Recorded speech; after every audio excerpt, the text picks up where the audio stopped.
Hello, everybody. My name is Richard Vigorelli, and this is Vigorelli Institute. So I have started watching a show I don't have actually.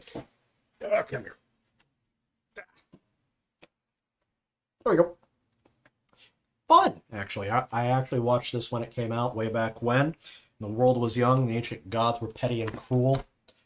Chuck premiered on NBC back in the mid-noughts, and it's about a super nerd that becomes a super spy through no fault of his own. So what happens is he works at this place called Buy More.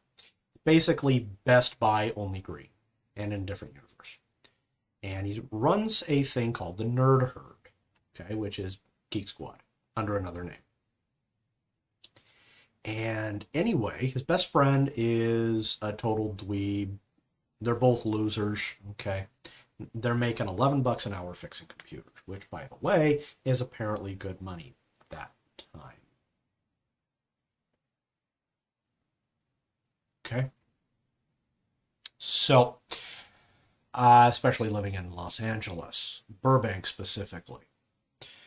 So, he went to Stanford University. That's up in Stockton, California. It is basically part of the West Coast Ivy League. You couldn't pay me to go there now.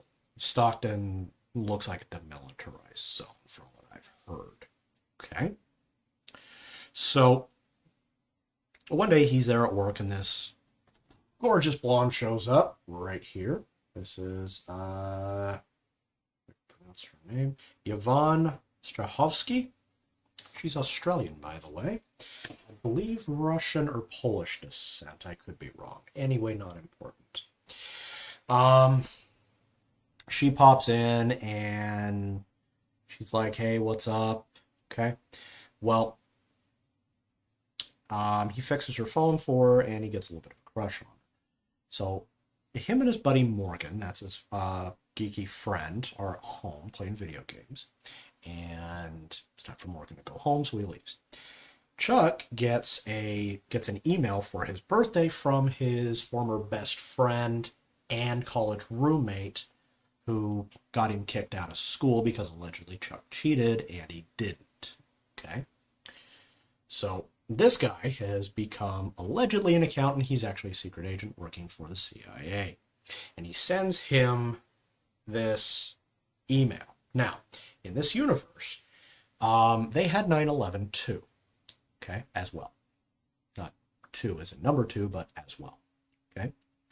Well, all of the alphabet agencies decided to pool resources and their knowledge and create a database, okay? It's called the Intersect. The thing is, if me as an agent can access it anywhere, so can the bad guys, okay?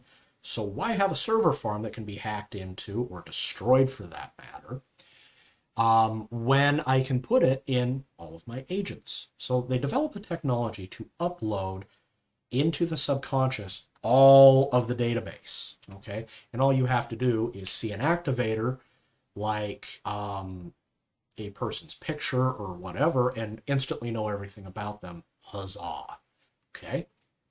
Then all you need to do is your bosses give you a call and say, hey, I need you to go do a thing, and off you go. Well, apparently Bryce doesn't like that idea, so he steals it and gives it to Chuck. That's in the email. And then he destroys the originating computer. Okay? And eats a lead bird as a result. Okay? So Chuck, the super nerd, is now the most important and sensitive piece of human and technology in the world, and everybody wants him. Okay?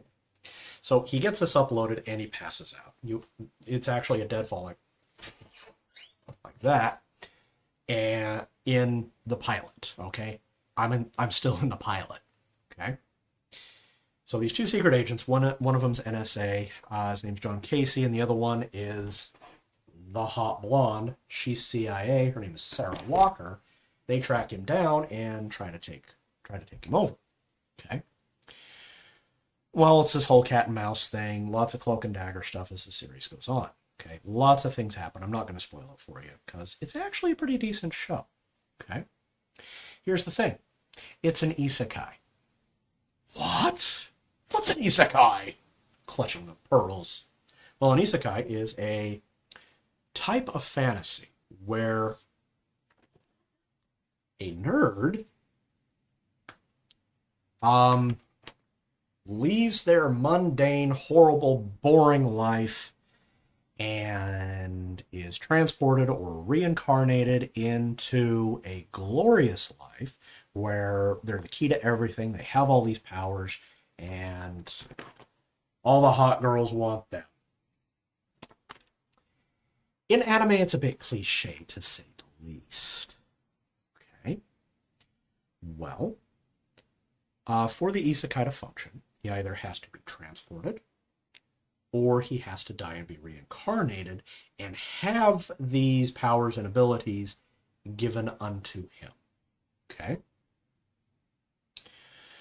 That's exactly what happens in the very first episode. Him passing out can technically be a death. Okay? Now, he's got this chick who is outrageously out of his league. Eventually, they do fall in love, and he falls in love with her. Not without some difficulty. It's not like in a lot of isekai that I've seen where it's like instantaneous, like, oh my, you're so amazing. Okay, it's not like that at least, so that's good. But he does become the great and wonderful, powerful Oz. Most of his victories he kind of stumbles into, which is also very isekai.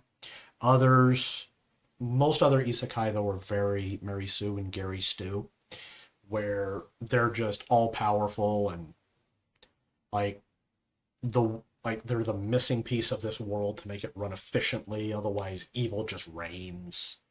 It's terrible writing. So I would not say that Chuck is, the greatest show ever created, but it is fun. Okay, I actually do enjoy it. Kind of.